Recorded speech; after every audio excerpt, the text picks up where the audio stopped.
किसान भाइयों, धान की उन्नत खेती ऐसे करें और कम जमीन से भी लाखों रुपए कैसे कमाएं, ये जानेंगे वीडियो में विस्तार से हम।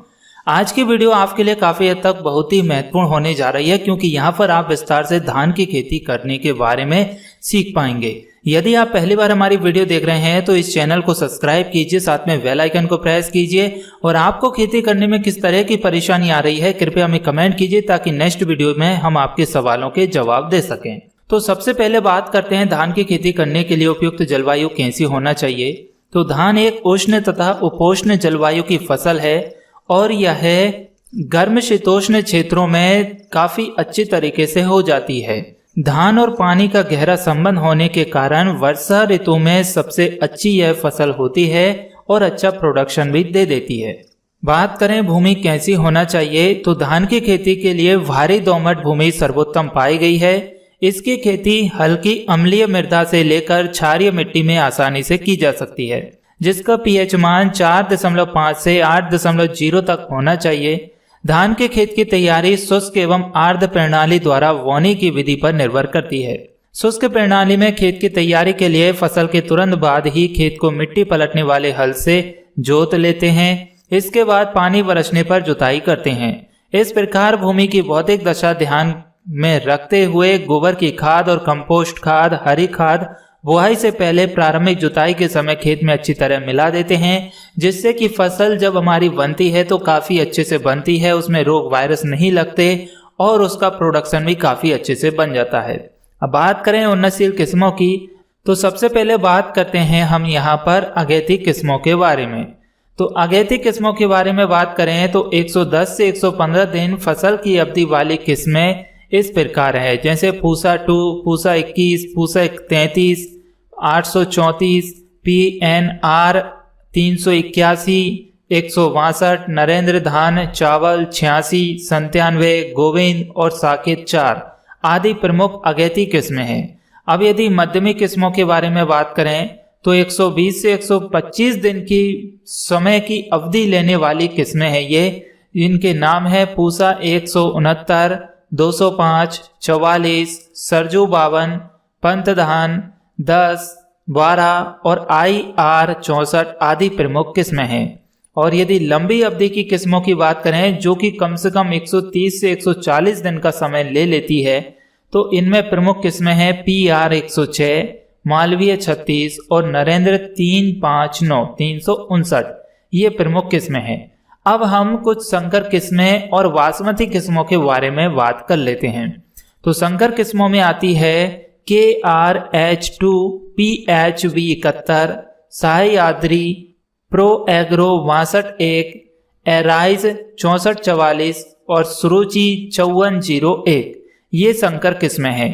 और यदि बासमती किस्मों की बात करें तो बासमती 1, पूसा सुगंध 2, 3, 4 व 5, कस्तूरी 385, बासमती 370 व बासमती तरावड़ी आदि प्रमुख किस्में हैं। जो बासमती किस्में और बासमती किस्मों की जो चावल रहते हैं या धान रहते हैं, उसकी डिमांड काफी ज्यादा मार्केट में है और काफी हद तक महंगे भी बिकते हैं। और आपके लिए बता दें कि इसका बासमती का प्रोडक्शन थोड़ा कम निकलता है संकर या देसी किस्मों की अपेक्षा, लेकिन इसकी कीमत काफी अच्छी हो जाती है। अब जानते हैं धान की बीज बुआई कैसे करनी है। तो धान की सीधी बुआई के लिए बीज की मात्रा 40 से 50 किलोग्राम बीज प्रति हेक्टेयर बोना चाहिए एवं धान की 1 हेक्टेयर रोपाई के लिए बीज की मात्रा 30 से 35 किलोग्राम बीज पौध तैयार करने हेतु पर्याप्त होते हैं। नर्सरी डालने से पहले बीज का शोधन करना अति आवश्यक है और 25 किलोग्राम बीज के लिए 4 ग्राम स्पेटोसाइक्लिन तथा 75 ग्राम थीराम द्वारा बीज को शोधित करके बुआई करना चाहिए। अब जानते हैं धान की पौध रोपण कैसे करना है। तो धान की रोपाई का उपयुक्त समय जून के तीसरे सप्ताह से जुलाई के तीसरे सप्ताह के मध्य अवश्य करना चाहिए। इसके लिए धान की 21 से 25 दिन की तैयार पौध की रोपाई उपयुक्त होती है। धान रोपाई के लिए पंक्तियों से पंक्तियों की दूरी 20 सेंटीमीटर और पौधे से पौधे की दूरी 10 सेंटीमीटर तथा एक स्थान पर 2 से 3 पौधे लगाना चाहिए।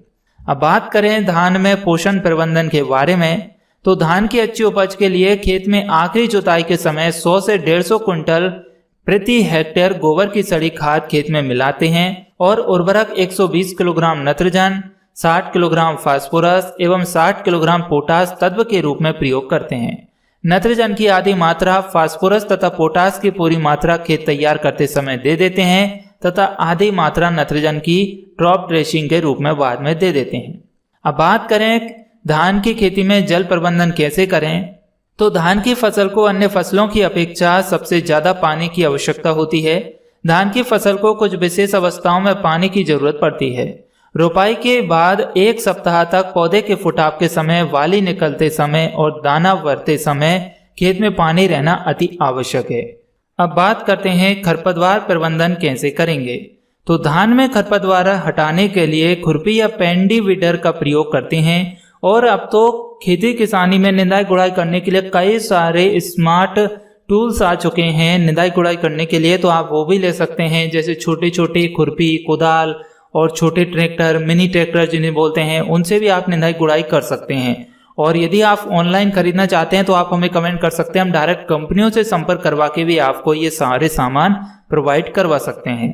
और यदि आप किसी रसायन का प्रयोग कर रहे हैं तो 3 से 4 दिन के अंदर आपको क्या करना है, रोपाई के 3 से 4 दिन के अंदर 700 से 800 लीटर पानी में 3.5 लीटर पेंडिमेथिलीन 30 EC का प्रयोग प्रति हेक्टेयर के हिसाब से आप कर सकते हैं, तो भी आपका यह व्यवस्था अच्छी हो जाएगी।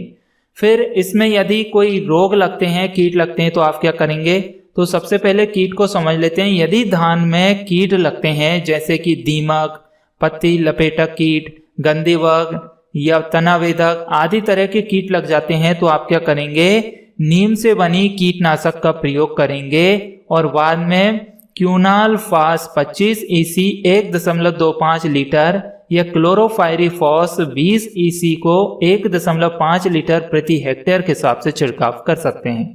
और यदि कोई रोग लग जाता है तो आप क्या करेंगे, जैसे सफेद दाग, विषाणु झुलसा रोग, सित झुलसा, भूरा धब्बा, जीवाणुधारी झोंका और खेरा आदि तरह के यदि रोग लगे हुए हैं तो आप क्या करेंगे, सबसे पहले तो बीज को अच्छे से उपचारित करके बोएंगे, तो ये सारी समस्याएं नहीं आएगी। यदि फिर भी ये रोग लग रहे हैं तो आप क्या करेंगे, इन रोगों से संबंधित दवा का प्रयोग करेंगे और किसी अच्छे विशेषकर सलाहकार से सलाह मशवरा ले लेंगे या कृषि अधिकारी से संपर्क करके इसकी दवा ले आएंगे, क्योंकि समय समय पर इसकी दवा चेंज रहती है, तो हम अभी दवा का नाम नहीं बता रहे आपके लिए। अब बात करते हैं फसल कटाई कब और कैसे करेंगे।